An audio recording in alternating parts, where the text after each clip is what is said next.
오늘의 양식 에피소드 4 요한복음 14장 15절에서 21절, 25절에서 27절. 지금 바로 시작합니다.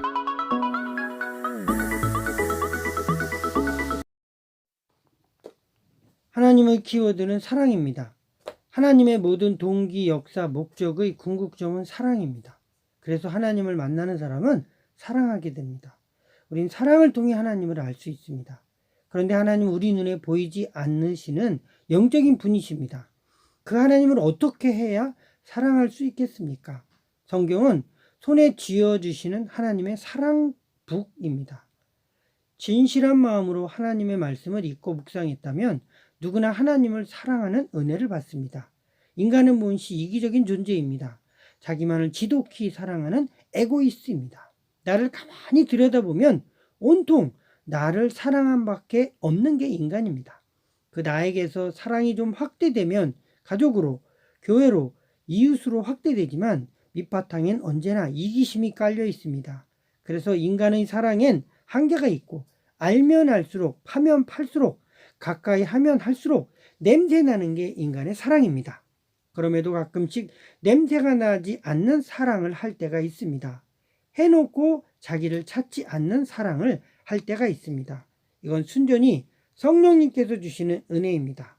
성령님께서 우리의 마음에 사랑하는 마음을 부어주시고 선한 마음, 긍휼히 여기는 마음을 일으켜 주셔서 자기만 사랑하는 이기심에서 벗어나 사랑의 영역을 확대시켜 나가는 것입니다. 그렇기 때문에 정말 중요한 것은 예수님을 구주로 믿고 하나님의 자녀가 되는 일입니다. 예수님을 믿을 때 우리 안에 성령님이 진리의 영으로 임하시는 것입니다.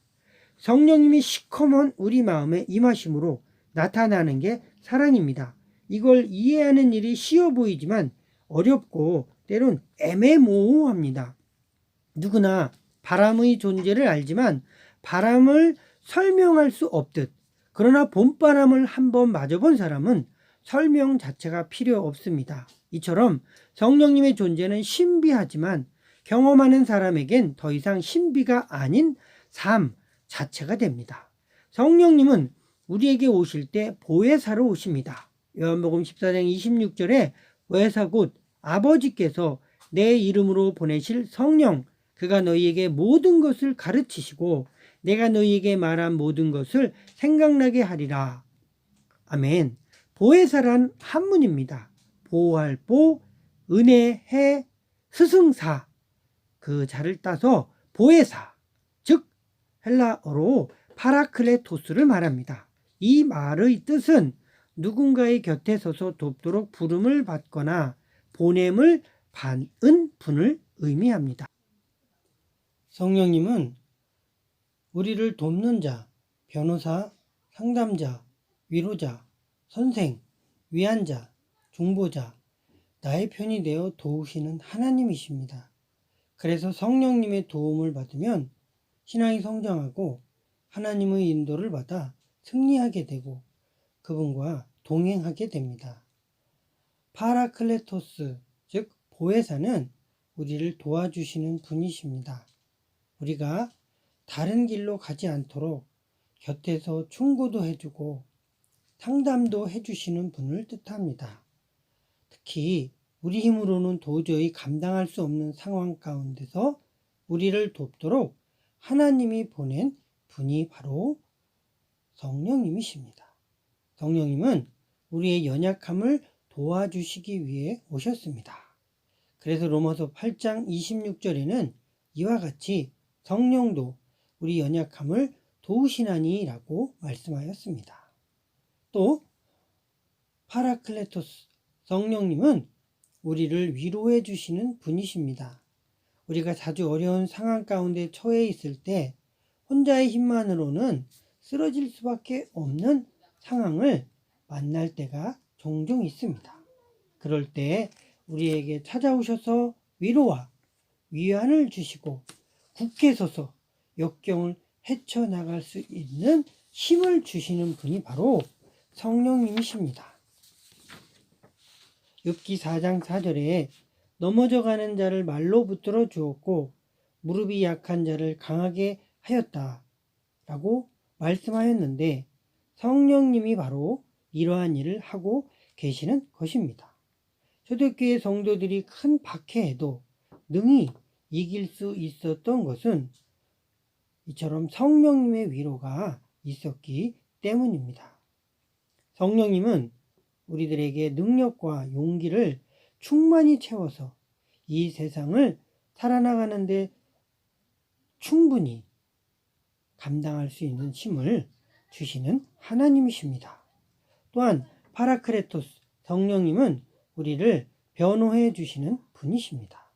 누군가가 죄를 지어 궁지에 몰렸을 때 죄지은 친구 편에 서서 어떻게 하든지 감옥에 가지 않도록 진심 어린 마음으로 강력하게 옹호하고 변호해 주시는 분이 바로 성령님이시며, 성령님은 우리를 변호해 주시는 사역을 감당하십니다. 또한 파라크레토스 보혜사 성령님은 우리를 격려해 주시는 분이십니다. 어려운 일을 만날 때 용기와 힘을 북돋워 주시고 격려해 주시는 분이 성령님이십니다. 에베소서 3장 16절에 그의 성령으로 말미암아 너희 속사람을 능력으로 강건하게 하옵시며 라고 하였습니다. 중요한 건 예수님을 믿을 때 모든 사람들의 영 속에 성령님이 하나님의 영으로 오셔서 거하시며 우리와 함께 하신다는 것입니다. 그러므로 성령님이 보혜사로 함께 거하시는 인생은 고아가 아닙니다. 힘 없는 자가 아닙니다. 우리 안에 강력한 도울 분을 모시고 사는 인생입니다. 흥미로운 사실은 우리 밖에서 보혜사 되시는 예수 그리스도께서 하나님 보좌 우편에서 나를 위해 기도하고 계시며, 우리 안에서 보혜사 되시는 성령님께서 나를 도우시는 것입니다.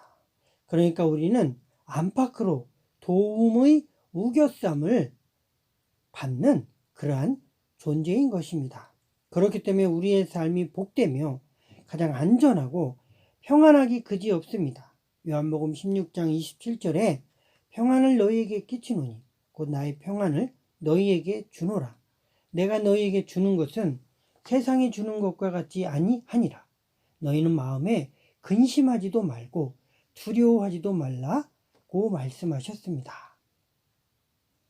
그렇다고 예수님을 믿으면 불행 끝 행복 시작이란 말이 아닙니다. 문제를 만날 수 있고요. 어려운 일을 겪기도 합니다. 사고가 나기도 하고 사랑하는 사람을 잃을 수도 있습니다. 물질적인 손해를 보기도 하고 큰 핍박을 받기도 합니다. 이것이 없다는 말이 아닙니다. 이것이 있습니다. 그러나 로마서 8장 16절에 보면 성령이 친히 우리의 영과 더불어 우리가 하나님의 자녀인 것을 증언하시라는 말씀이 있습니다. 그 사랑의 증언으로 우리는 환난이나 공고나 박해나 기근이나 적신이나 위험이나 칼과 같이 어려움의 7종 세트를 한꺼번에 경험하더라도 우리를 사랑하시는 이로 말미암아 우리가 넉넉히 이기며 우리를 우리 주 예수 그리스도 안에 있는 하나님의 사랑에서 끊을 수 있는 것은 아무것도 없습니다. 그렇기에 처음 예수님을 믿을 때는 이 사랑이 너무나도 풍성히 함께 하시는데 잘 인식하지 못합니다.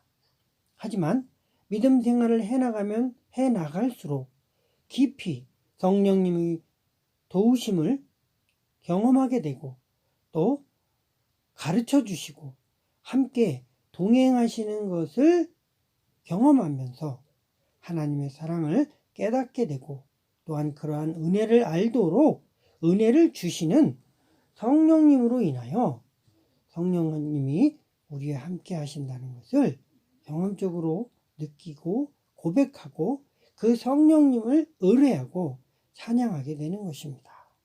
그래서 성령님을 의지하고 성령님의 인도를 받고 성령님의 도움을 받아가는 삶이 쉽고 가볍고 평안하고 문제가 태산같이 넘쳐도 마음 안에서 솟아나는 성령님이 주시는 사랑의 위로가 넘쳐 무슨 일이든 넉넉히 담대하게 이겨나갈 수 있는 것입니다.